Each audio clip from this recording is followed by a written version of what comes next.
બધાનું તો સવાલ બહુ મસ્ત છે. પહેલું નિવેદન વાંચે, સાહેબ મારે આર અને સી નો સંબંધ નક્કી કરવાનો છે. તો પહેલા વિધાનમાં વાંચો આર છે, ઓકે, સી નથી, અને બીજા વિધાનમાં સી છે. હવે આર અને સી નો સંબંધ નક્કી કરો, બેને એક પિક્ચરમાં લાવવા પડે કે નહીં? ઓકે, તો જોઈ, તો એનો મતલબ એમ કે ઓકે, આમાં ફક્ત વિધાન એક કોઈ દી નો આવે. ઓકે, વિધાન એક અથવા બે ઈ નું આવે. પ્રશ્નોનો જવાબ આપવા માટે બંને વિધાન એક સાથે જરૂર છે. બંને વિધાનની માહિતી પૂરતી નથી. આ બેમાંથી એક આવશે. ઓકે, તો ચલો આપણે જોઈએ. એની એકમાત્ર બહેન એ છે ને, એની એકમાત્ર બહેન, આ એની એકમાત્ર બહેન છે. એ આર ના ભાઈ બી ની માતા છે. આ કોણ છે ખબર? આર નો એક ભાઈ છે. આર નો એક ભાઈ છે જેનું નામ છે બી, અને એની આ માતા છે. એટલે એની જ માતા. ઓકે, હા, તો એની એકમાત્ર બહેન એ આર ના, ઓકે, આર ના ભાઈ બી ની માતા છે. સી એની માતા છે. અચ્છા, એની માતા કોણ છે? સી છે.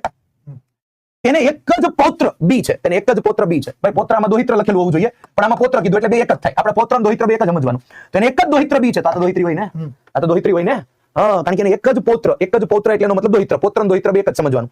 તો ભાઈ આનું એક જ પૌત્ર બી છે, બરાબર છે? એની એક જ દોહિત્ર બી. દોહિત્ર એટલા માટે સી ની આ દીકરી થઈ ને, દીકરીના સંતાનને દોહિત્ર કહેવાય. તો આ દોહિત્ર છે. ઓકે, એક જ દોહિત્ર હોય તો આ તો દોહિત્રી હોય ને, એટલે એક જ પૌત્ર હોય તો આ તો પૌત્રી હોય ને. હવે ધ્યાનથી જો, શું કીધું? ઓકે, શું આર એ સી ની દોહિત્રી છે? હા, આર યુ. ઓકે, સી ની દોહિત્રી થઈ ને, દોહિત્રી થઈ ને, તો સી ના દીકરીની દીકરી એટલે દોહિત્રી, બરાબર છે? તો બે વિધાનને ભેગા કરવાથી જવાબ આવે, તો એ નો આવે, જવાબ ડી આવશે.